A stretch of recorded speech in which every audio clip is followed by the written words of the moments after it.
Brought to you by TechnoSpark 20 series smartphones.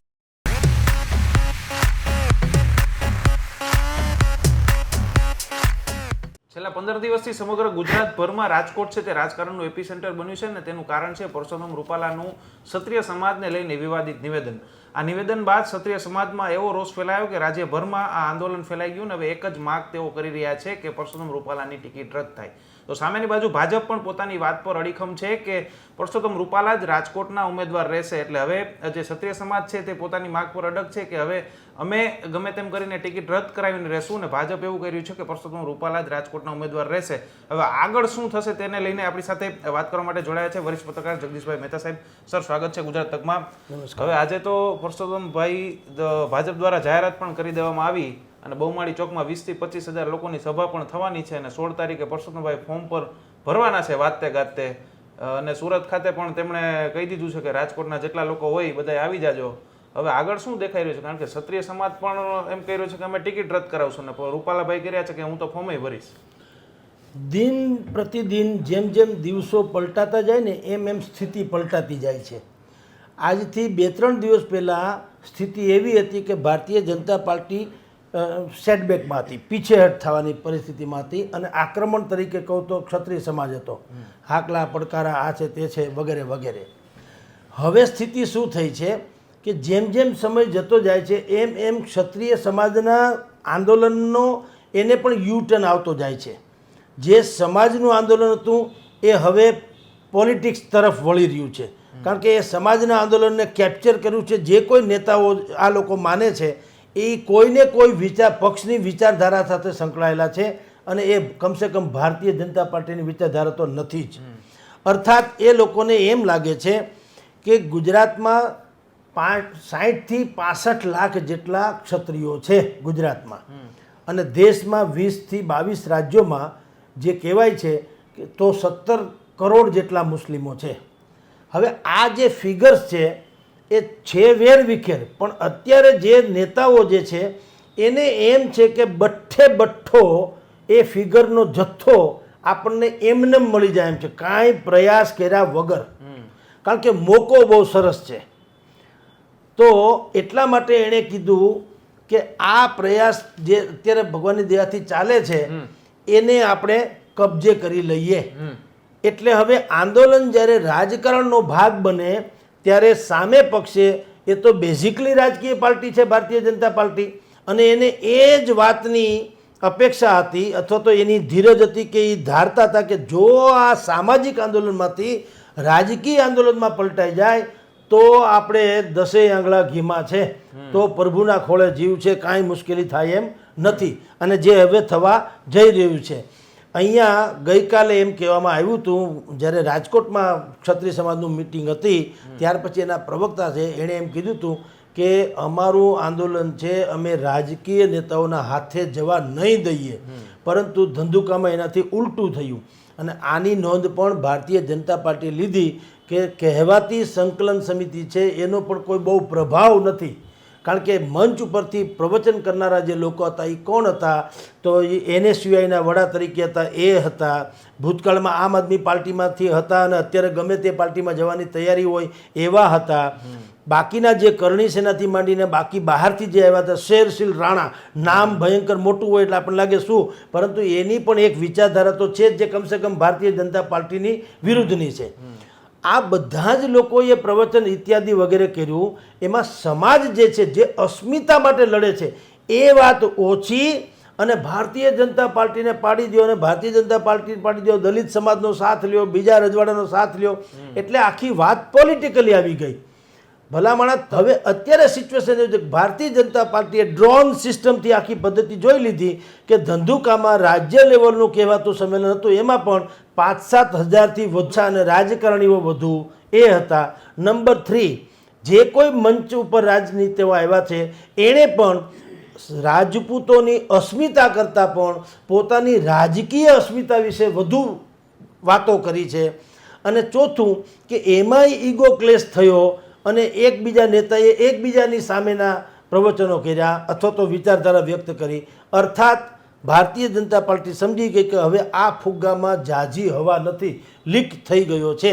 એટલે એણે પરસોત્તમ રૂપાલાને છૂટો દોર હાલ તુરંત આપ્યો છે કે તમે ભયંકર રીતે પ્રચાર ચાલુ કરી દો, કાંઈ થશે નહીં, મિટિંગ ચાલ્યા કરશે. પણ જે દહેશત હતી, કાયદો વ્યવસ્થા કથળે એવી જે દહેશત હતી કે સમાજ આપણો 70% ક્ષત્રિય સમાજ ભારતીય જનતા પાર્ટીની સાથે છે, એ આપણાથી વિખૂટો પડી જાય એમ છે, એ જે દહેશત હતી એ હવે તડા પડી ગયા એટલે દહેશત ઓછી થઈ ગઈ.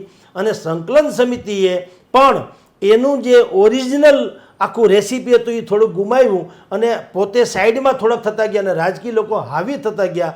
એટલે આ બધાયનો સરવાળો જોઈને ભારતીય જનતા પાર્ટી માની ગઈ કે હવે આપણે એવી રીતે ડરવાની જરૂર નથી જેવી રીતે આપણે 3 દિવસ પહેલાં ડરતા હતા. એટલે અત્યારે મેં આપને કીધું તેમ કે આ આઈપીએલ જેવી ઘટનામાં જેમ છેલ્લા દડામાં સ્થિતિ પલટાતી રહી, છેલ્લી ઓવરમાં દડે એવી અત્યારે સ્થિતિ પલટાતી રહી છે.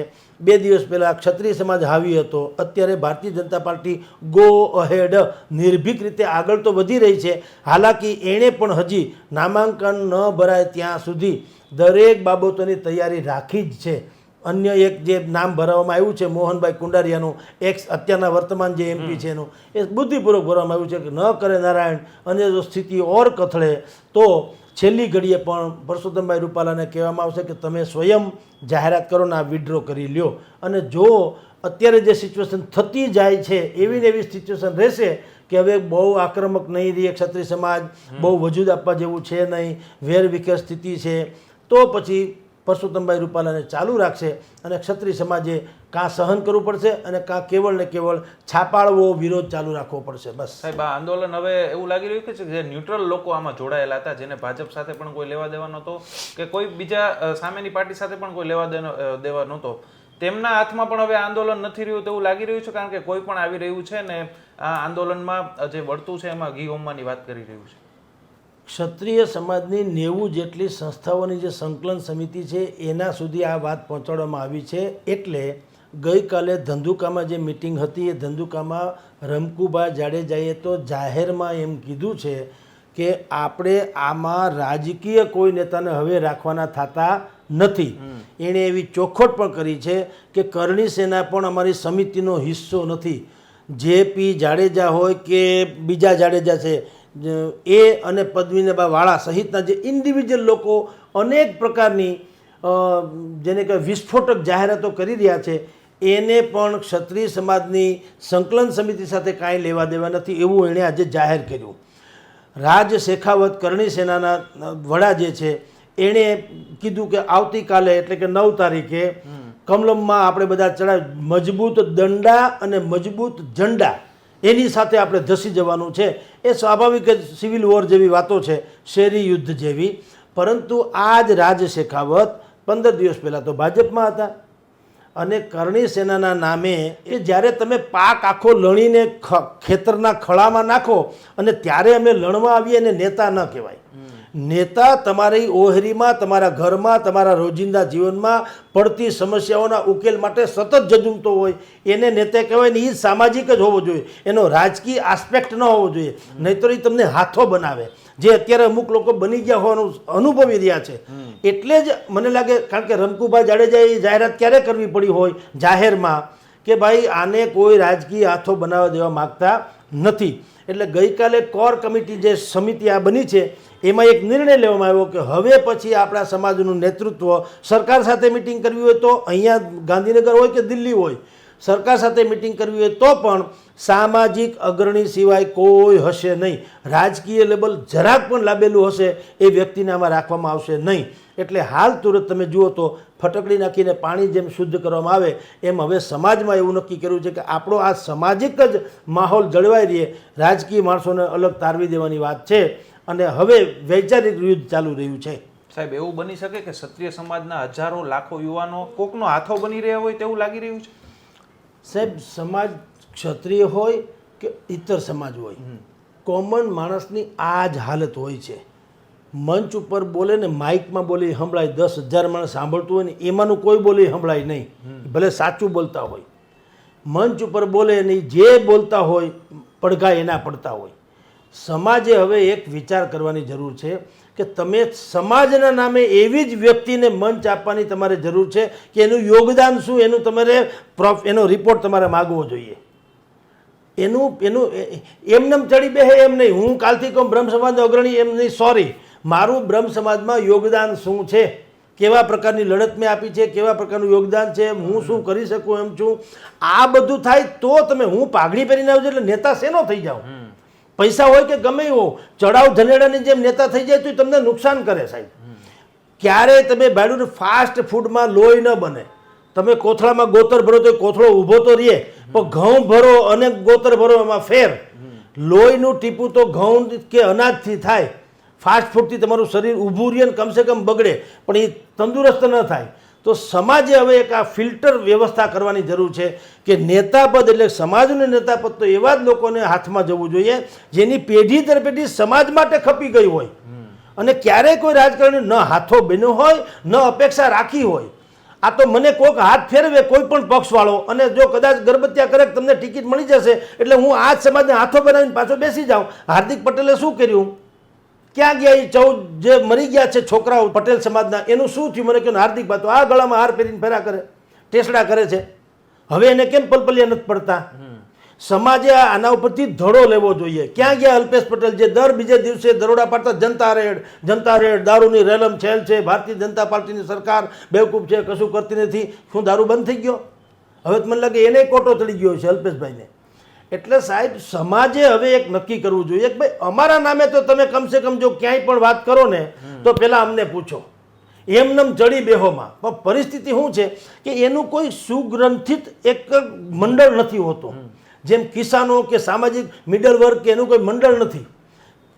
એટલે જેના આ ઓર્ગેનાઇઝેશન છે, સરકારમાં હડતાલ કોણ પણ નથી કહેતા? બેંક મેનેજરો કાલથી બેંક કર્મચારીની હડતાલ, પછી વીમાવાળાની હડતાલ, સરકારી મહેસૂલ વિભાગની હડતાલ, સુગ્રંથિત છે એ લોકો.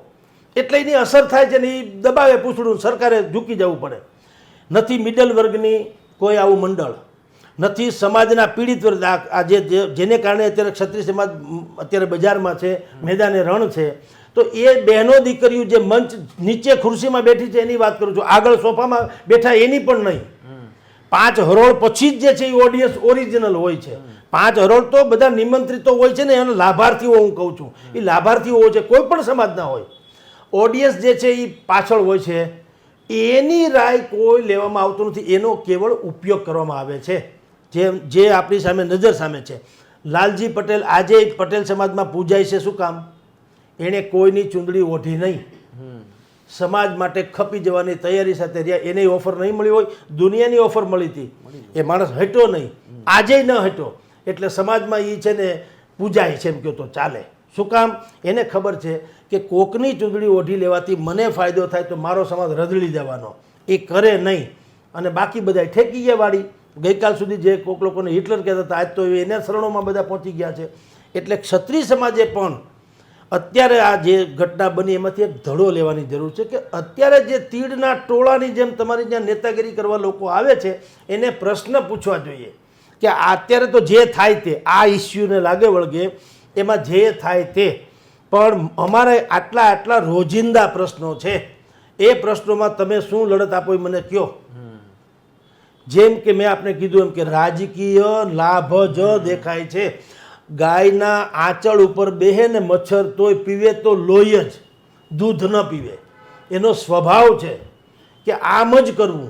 એટલે તમારે એટલે કે સમાજે કોઈ પણ બ્રાહ્મણથી માંડીને દુનિયાના કોઈ પણ સમાજ હોય એણે તો હંમેશા કહેવું જોઈએ કે સમાજના નેતા થનારા એ પહેલાં અમારી રજા લેવી.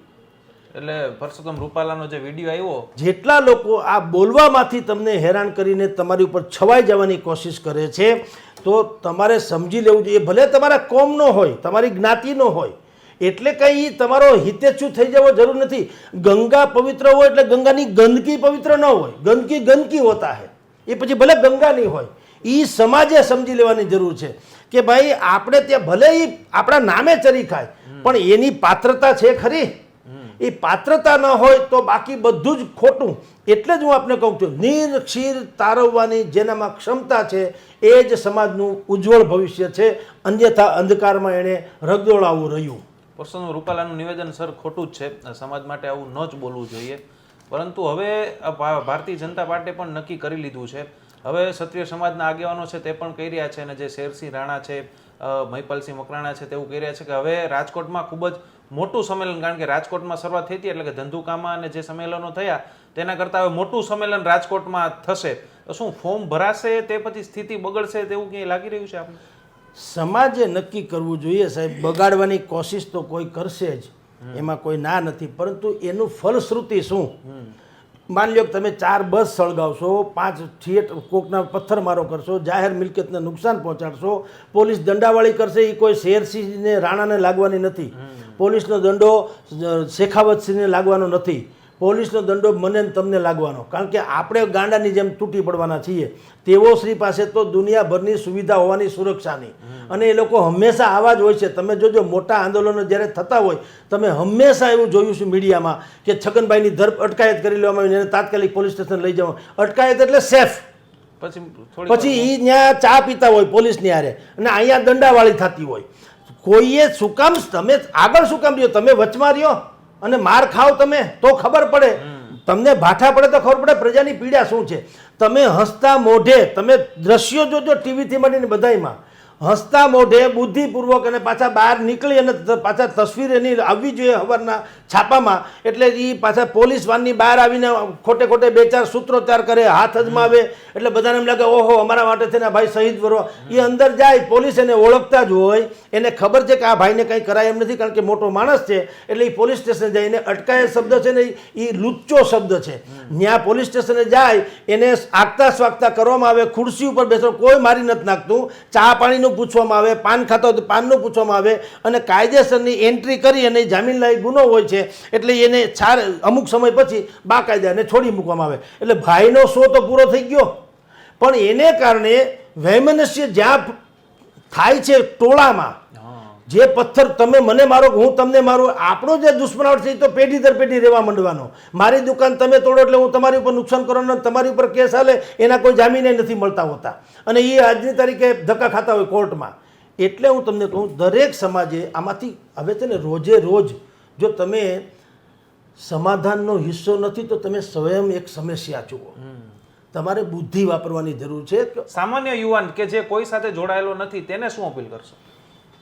સૌથી પહેલી અપીલ તો એ આમ તો કરવી જોઈએ કે તમે કોઈનાથી અભિભૂત થઈ ન જાઓ, તમે અભિભૂત ન થાઓ. તમે જે તે નેતા તમને ઘેટા બકરાની જેમ હાકે તો એનાથી હંકાઈ ન જાઓ. તમે પહેલાં તો એનું પ્રમાણપત્ર માગો, તમારી પાત્રતા કેટલી, તમારું યોગદાન કેટલું, તમારી જવાબદારી કેટલી. અમે 5 લાખ ભેગા થશું, અમે માથાકૂટ કરશું, અમારી ઉપર કેસ થશે, તમે લડી બતાવશો, તમે અમને છોડાવશો, અમે જ્યાં સુધી જેલમાં રહેશું ત્યાં સુધી અમારા પરિવારની રક્ષા કરશો. જો ન કરવાના હોય ને તમે પાછા પાટલી બદલીને સરકારની હારે ટેબલ ઉપર બેસીને કાજુ બદામ ખાવાના હો તો અમારે તમારી કાંઈ જરૂર નથી, અમે અમારી લડત લડી શકશું. અને લડત તો સીધી સિમ્પલ ચાગીરીની જરૂરિયાત તો ત્યારે જ પડે જ્યારે સમાજ અબુદ્ધ હોય. હવે એ સ્થિતિ તો છે નહીં, બુદ્ધિની પરાકાષ્ઠા છે દરેકમાં. અત્યારે આ વોટ્સઅપ યુનિવર્સિટીનો સૌ PhD છે. એટલે કહું છું, બહેકાવામાં આવ્યા વગર નેતાગીરી જે છે એની તમે પૈમાના નક્કી કરો, પરફોર્મન્સ આધારિત પૈમાના, કે તમે અમારે લાયક છો ખરા. ઘણી વખત એવું બનતું હોય છે કે પિક્ચર સારું બનાવે દર્શકો નિષ્ફળ જતા હોય છે, દિગ્દર્શક નહીં. દર્શકોને ન સમજાય એટલે પિક્ચર નિષ્ફળ જાય. પછી જ્યારે સમજાય, મેરા નામ જોકર પેલા નિષ્ફળ ગયું, સમજાણું ત્યારે એ બ્લોક બ્લાસ્ટર બન્યું, કારણ કે શરૂઆતમાં સમજાણું નહીં. એટલે હું કહું છું, દિગ્દર્શકો નિષ્ફળ નથી જતા, દર્શકો નિષ્ફળ જતા હોય છે. એવી રીતે નેતાગીરી તમને ગમે તે ભૂરકી છાંટે, હવે તમારે જાગવાની જરૂર છે અને કહેવાની પણ જરૂર છે દર્શક તરીકે કે સોરી ભાઈ, તમે હાકલા પડકારા કરો એમ તમે અમારી સાથે રહીને તમે જેલમાં રહેવાના 6 મહિના તો ઠીક છે, તમે તો બીજા જ દિવસે છૂટી જાવ છો ને મોજ મજા કરો છો. મુશ્કેલી તો અમારે છે, જે પાટીદાર સમાજમાંથી શીખી લ્યો. આજની તારીખે એ જ પરિસ્થિતિ, નથી રૂપિયો મળ્યો, નથી એને કંઈ કામ મળ્યું, એ છોકરા ગુમાવી દે, એની માવતર હજી રડે છે, લાલજીભાઈ હજી લડે છે. તો સવાલ એ છે કે આવા બધા ઘેટાશાહીની લડતનો આ યુગ નથી, એ યુગ ખતમ થઈ ગયો. મોગલ સમ્રાટ વખતે તમે 5000 લઈને આવો, હું 5000 લઈને આવું, થડમથડા લડી લઈએ. અત્યારે મનોવૈજ્ઞાનિક લડતની જરૂર છે, સામાજિકની, બુદ્ધિપૂર્વકની. એ લડત કરશો તો યુવાનોને પણ વિનંતી કે તમે તમારી કેરિયર ન ગુમાવો, બુદ્ધિપૂર્વક લડત કરો. આવી રીતે ઘેટા બકરાની જેમ લડત ના કરવી જોઈએ. પરસોત્તમ રૂપાલાની અત્યારે જે 2-3 દિવસથી વાતો ચાલી રહી છે, તમામ માધ્યમોમાં આ સમાચાર આવી રહ્યા છે, પરસોત્તમ રૂપાલાની સાથે રહેલા લોકો જ છે તે જ તેમનું નુકસાન કરવાના ઈચ્છતા હતા ને, એટલે છેલ્લા કેટલાક દિવસથી તેમની ટીમ પણ ધીમે ધીમે બદલાઈ રહી છે. ચૂંટણી બાદ આ લોકો ઉપર કઈ પ્રકારની કાર્યવાહી થશે? અત્યારે ગુપ્તચર રિપોર્ટ ગાંધીનગરથી માંડીને દિલ્હી પહોંચ્યો છે. પહેલાં 2 નામ હતા, હવે 12 નામ થયા છે. એ 12 નામનું ત્યાં વેરિફિકેશન થાય છે અને દરેકના બધા જ ઇનપુટ્સ પણ એને મળી ગયા છે.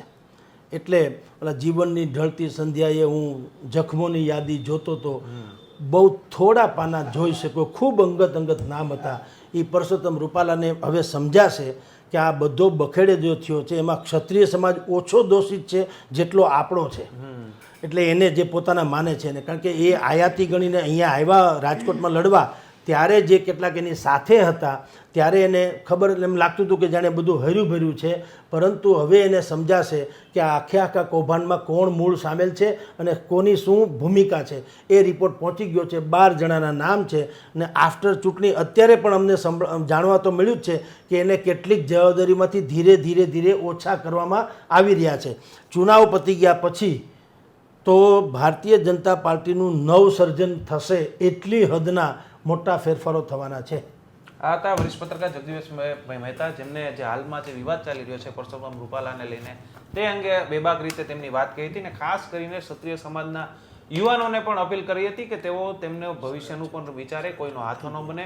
પરસોત્તમ રૂપાલાએ જે નિવેદન કર્યું એ બિલકુલ ખોટું છે, તે સાકી લેવાય તેવું જ નથી, પરંતુ આગળ હવે કોઈ ખોટા લોકોનો હાથો ન બને તેવી પણ તેમણે અપીલ કરી હતી. સાથે જ પરસોત્તમ રૂપાલાની વિરોધમાં જે તેમના જ લોકો ચાલી રહ્યા છે તેમના અંગે પણ ચૂંટણી બાદ ભાજપમાં જ મોટા ભૂકંપ આવી શકે છે તેવી પણ તેમણે વાત કરી હતી. આ અંગે જ આગળ પણ આ પ્રકારની રસપ્રદ ચર્ચાઓ આપના સુધી લાવતા રહીશું. ત્યાં સુધી આપ જોડાયેલા રહો ગુજરાત તક સાથે.